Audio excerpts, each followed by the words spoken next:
So in this video, we're going to talk about the buoyant force. So the buoyant force is the reason that, for example, if you drop a stone in a lake, the stone doesn't drop as fast as it would if it were just in the air, right? If you drop a rock in the water, it falls more slowly. And that's because there is a force upward on the rock due to the water. And we're going to see where that force comes from. So let's imagine that we have a perfectly square stone. So this block here is made out of stone. It has some density, rho sub stone, right? That is its mass per unit volume, mass per volume, the Greek letter rho sub stone. And it is submerged in water, and of course the water has some density, rho sub W, for the density of water. And what we're going to do here is we are going to try to think about all of the forces that are acting on this stone in the water. Okay, so first, obviously, there is the force of gravity. The force of gravity acting on the stone, which will be m stone times g. But instead of writing it as its mass, we're going to use its density, because what we want to be able to do is forget about exactly how big the stone is. We want to worry about the density of the stone. And of course, if we make the stone bigger, its mass increases, but its volume also increases, right? The area of the top and the length of the sides here also increases. The thing that stays the same as we increase or decrease the size of the stone is its density, how much it weighs per cubic meter, or how much mass it has per cubic meter. So this is going to be rho stone times the volume of the stone multiplied by g, because remember that mass equals density multiplied by volume. And we can rewrite this as the density of the stone multiplied by the area. So this A represents the surface area of the top, and D represents the height or depth of the stone. So there's D times G. So our force of gravity on the stone, we can write this way. This is just another way of writing the mass times gravity, but I have used the dimensions of the stone.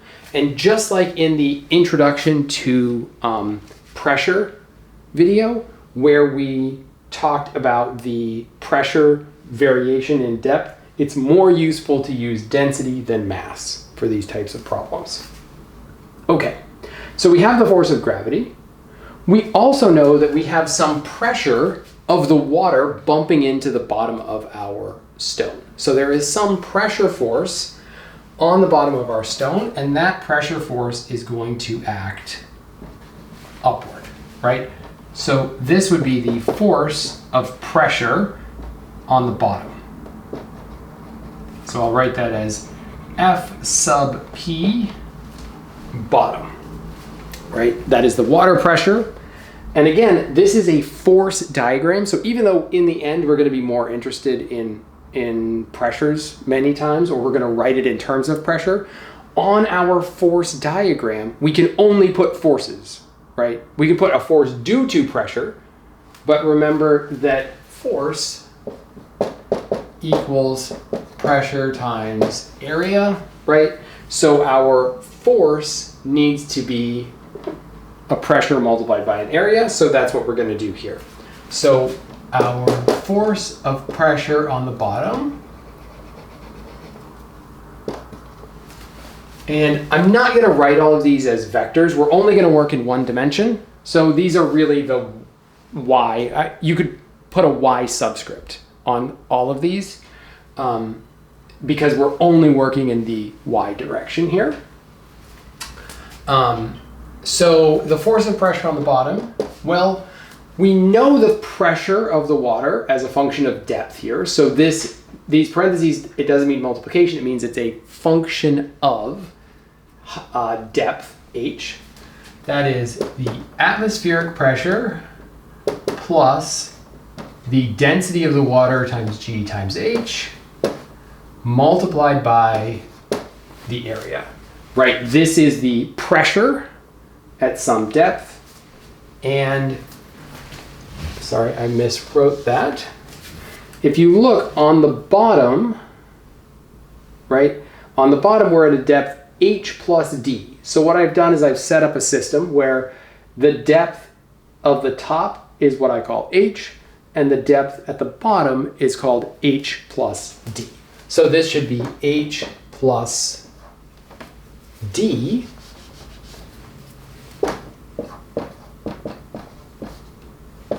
and then we multiply that by area.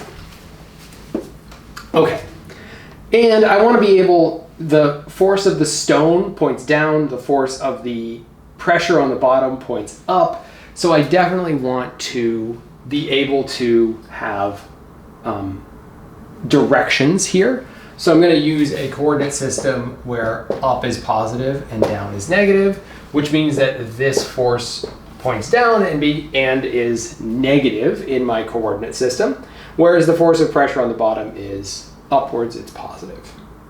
Okay, so we have pressure pushing up, we have gravity pulling down, but we also have pressure on the top, right?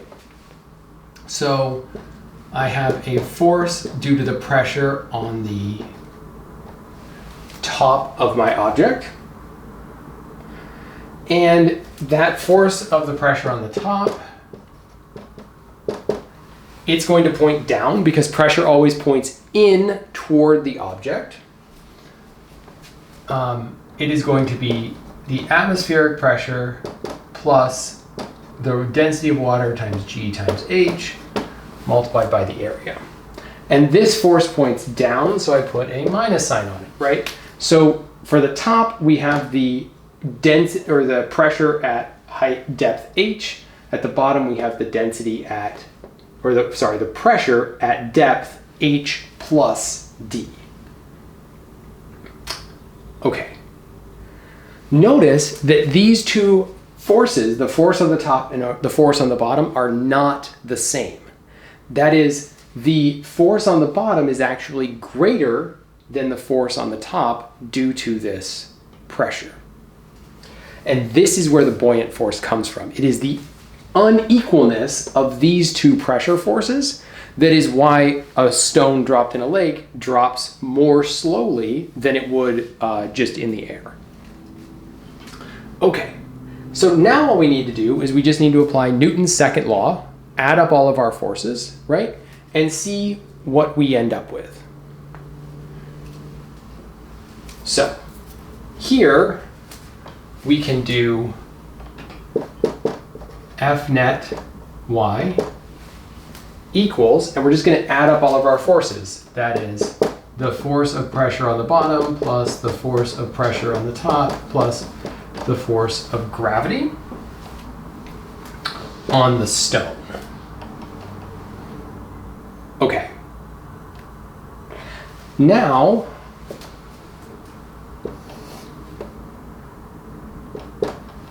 this looks like force of pressure on the bottom is going to be PA times A plus density of water G H plus D times A.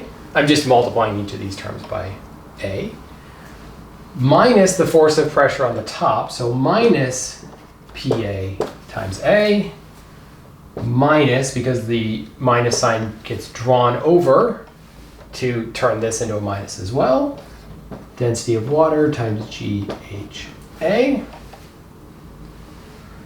minus the density of the stone times A times G times D, which is just the force of gravity on the stone itself. In the interest of space, I have rewritten my net force equation, and I have expanded out the water pressure on the bottom term to include a separate term for the height and the depth. So this was just expanding a parenthesis term that was in the other equation. And you'll notice that the atmospheric pressure term and the top pressure term, the pressure at depth h, both of these terms cancel out, and we are left only with the density of water times GdA minus the density of the stone times A. Okay, so this term, remember that the density of the stone times A times D is the mass of the stone. So this second term is simply the force of gravity on the stone. And this term is what is called the buoyant force.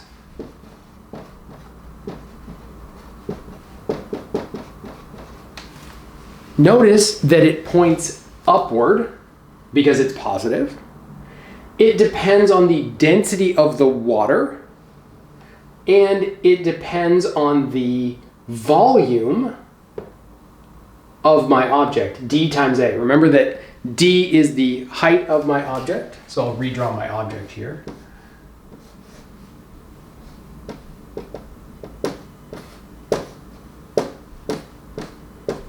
So d is the height of my object and a is the area of the top of my object. So this term looks like the density of the water multiplied by the volume of the object. So that is what the buoyant force is. It comes from a difference in pressure between the top of the object and the bottom, right?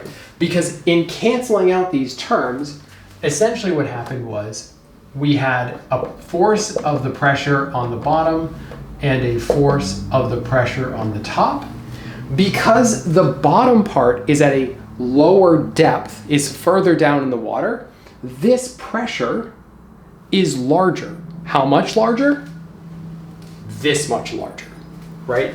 Or the force due to this pressure is this much larger.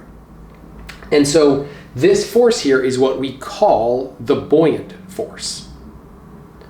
Now there's one other thing that's actually very nice about this. If we take this buoyant force, I will call it F sub B for the buoyant force. It looks like the density of water multiplied by the volume of the water that is displaced. Or really, we'll call this the volume of the stone, right? That is the amount, the size of the stone, the volume of the stone, multiplied by G. But this looks like a mass. And in fact, it is the mass of the water that is displaced by the stone. Of water